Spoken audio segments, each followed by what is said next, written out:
Hello, everyone. This is Tom Fox. I'm the Compliance Evangelist, and I'd like to welcome you to a special 5-part series I am running on a recent white paper released by SAI Global entitled Predicting Risk, a Strategic Culture Framework for the C-Suite. This white paper was authored by Katerina Bulgarella, and over the next 5 podcast episodes, I visit with her on various topics relating to this white paper. In episode 1, we introduce the strategic cultural framework. In episode 2, we consider what the board and C-suite need to know about ethical risk. In episode 3, we consider the differences between espoused ethics and actual goals of an organization. In episode 4, we use the cultural framework to take a look at the ethical failures of Wells Fargo and their fraudulent account scandal. In our concluding episode 5, we take a look at the ins and outs of ethical reasoning and take a look into the future. It will be a fascinating exploration for you. At the end of the 5 podcast series, you will be able to utilize the strategic cultural framework to help your organization measure not only what it espouses, but is it actually doing that in practice. In each episode, I link to the white paper itself so you can take a look at it and use it going forward. This is Tom Fox. I'm the Compliance Evangelist. This special 5-part series on predicting risk, a strategic cultural framework for the C-Suite, a white paper by SAI Global, is a part of the Compliance Podcast Network. Hello, everyone. This is Tom Fox, and I'm back again for part 3 of my exploration of the SAI Global white paper, Predicting Risk, a strategic cultural framework for the C-Suite. I'm joined again by Katerina Bulgarella, the culture architect and ethics advisor in collaboration with SAI Global and the author of the white paper.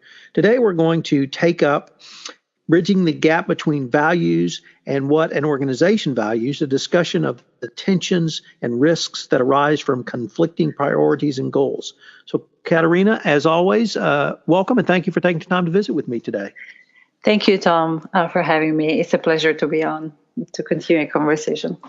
So I wanted to just jump right in and ask, how can a corporate culture be understood through the lens of the framework? That is a great question. So let's focus for a moment on what culture is. I mentioned that we should look at culture as a complex architecture. So it's not just the behaviors, but it's not just the values and the code of conduct, but it's also, culture is about key beliefs. It's about the way systems and processes are designed. It's about norms and expectations. In looking at each culture determinant, the framework addresses the specific systems, norms and mindsets that should be monitored and managed. So, for example, just the framework is telling us that if we want to manage delegation of ethical dilemmas, we should look at principles of conduct. But if we want to look into principles of conduct, we shouldn't just stop at corporate values. We should also look at implicit norms. When it comes to leadership and power, the framework is highlighting, the fact that we need to look into the criteria that are used to select and hire leaders. But it's not just about that. It's also about how leaders behave once they are hired and what they believe their role and power is all about.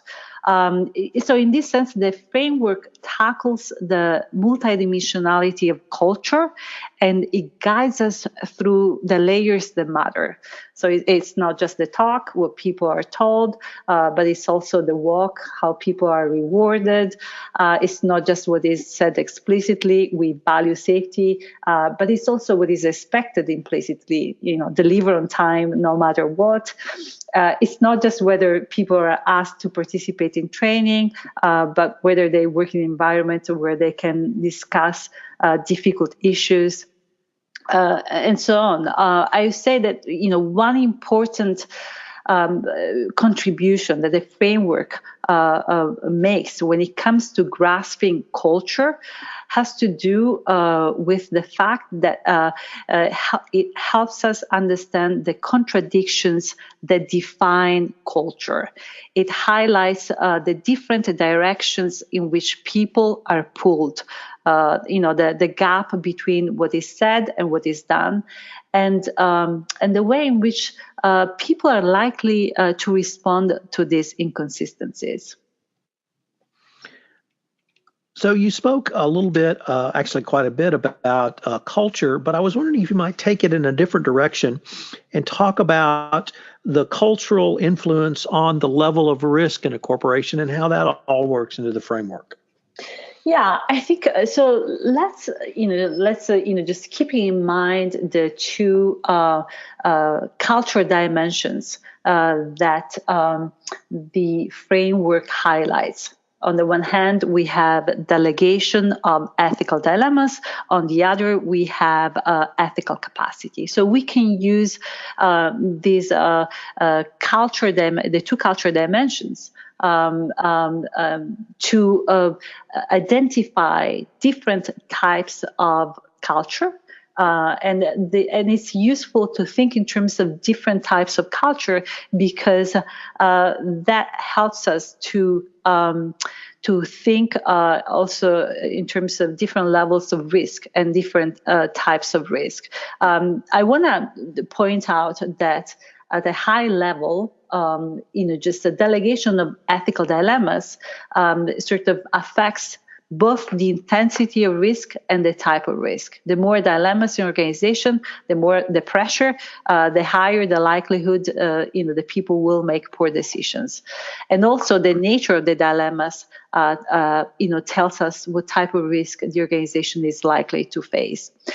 So a culture is mature when the organization works hard to address and contain dilemmas on the one hand, while creating ethical capacity on the other. At the opposite, you have immature cultures. In these cultures, you have the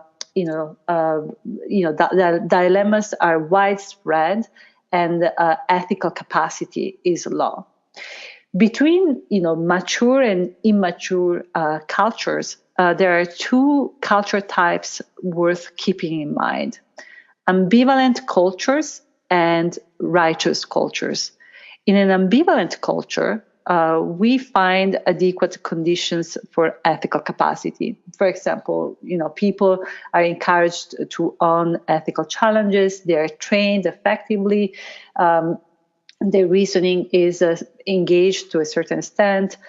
Tough issues are discussed and so forth. However, the culture is ambivalent because in this culture, delegation of ethical dilemmas is high. The organization is not actively managing ethical dilemmas, so it's leaving sort of loose ends, so to speak. It's interesting to think that companies that fall in this bucket may have mature E&C programs, but that doesn't mean that they have mature cultures. The other culture type to keep in mind is the righteous type.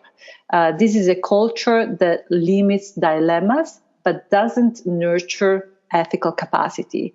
So an organization with a righteous culture goes to a great length to articulate and predicate clear and strong priorities, but it doesn't do as good a job when it comes to ethical capacity. One way of putting it, righteous cultures are somewhat cultish. Risk in this case comes not from lack of clarity, but from acquiescence and lack of adaptability. So, Katerina, unfortunately, we're near the end of our time, but this has just been a fascinating discussion about the different cultural types, but also really how risk changes across cultural types and why that is an aspect that needs to be considered, managed, and taken into account for. So thank you again for taking the time to visit with me. I hope our listeners will join us again where we talk about leading under pressure and using the framework to assess one of the, unfortunately, largest scandals recently, which was the Wells Fargo scandal. It's going to be a fascinating discussion. It's a great case study. It's laid out beautifully in the white paper. And frankly, I am greatly looking forward to asking you about it. So, Katerina, thank you. Thank you, Tom. Look forward to joining you again. Hello, everyone. This is Tom Fox again. I'm the Compliance Evangelist. I hope you've enjoyed this episode in my special 5-part series on the SAI Global White Paper entitled Predicting Risk, a Strategic Cultural Framework for the C-Suite, and my visit with the white paper's author, Katerina Bulgarella. I hope you'll join us again for our next episode. This podcast series is a part of the Compliance Podcast Network.